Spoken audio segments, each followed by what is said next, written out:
Hindi naman pinalampas ni Paul Pierce ang tila walang pakialam na asta ng ESPN sa nangyari kay Shannon Sharpe sa aksidenteng pagla-live habang nakikipaglaro sa isang chika babes. Matatandaan na itong si Paul Pierce ay sinibak ng ESPN habang siya'y nagla-live sa kanyang Instagram kasama ang dalawang chika babes. Ang pagkakaiba lang ay kay Paul Pierce kanyang sinadya.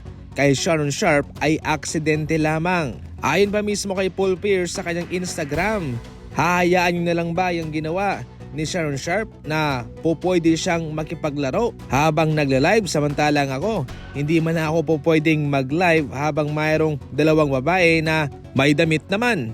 Ayon pa mismo kay Paul Pierce, mayroong favoritism itong ESPN. Sabi ko nga mga idol, mayroong pagkakaiba. Yung kay Shannon Sharpe ay aksidente lamang yon at inamin niya, humingi siya ng dispensa at patawad.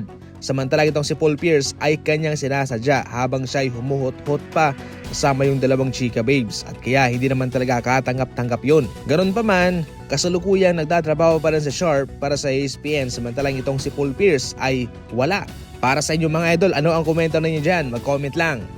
Bigo naman si Bruno Caboclo na maka-attempt ng NBA comeback pagkatapos ng kanyang bigong workout sa Golden State Warriors. Hindi nga umayon sa kanyang inaasahan na siya'y mapagbibigyan ng Golden State para sa kanilang official na lineup. Sa ngayon siya'y pumirma sa Tel Aviv ang kupunan ni Patrick Beverley. Naging maganda yung trato ng Tel Aviv sa kanya at habang siya'y nagkakaroon ng workout sa Warriors, siya'y hinintay kung siya'y kukunin o hindi. Sad to say, nabigo si Caboclo, ngayon papunta na siya sa Tel Aviv sa Israel. Ngayon, hindi pa tapos ang Golden State Warriors sa kanilang pagpa-workout at ngayon kanilang sinusubukan naman itong si Sir Little na kamakailan lang ay nakapag-workout na din sa kanila.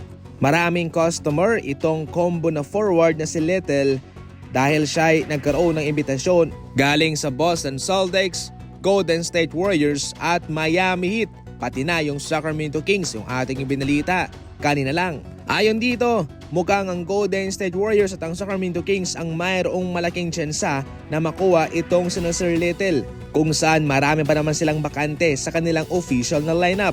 Kahit na itong Kings at ang Warriors ay mayroong 14 man sa kanilang lineup, yung Golden State 15, mayroon naman silang tig-tatlong player na hindi guaranteed yung kontrata. Ibig sabihin nun, kung kukunin ng Kings sina Sir Little o itong Golden State Warriors, pwede pa silang magpakawala ng isang manlalaro para maipasok siya.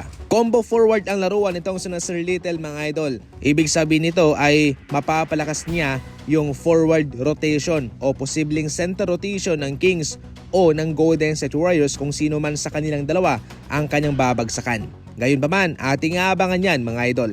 Yan lang muna sa ngayon ang ating mga balitang basketball and as always, thank you for watching.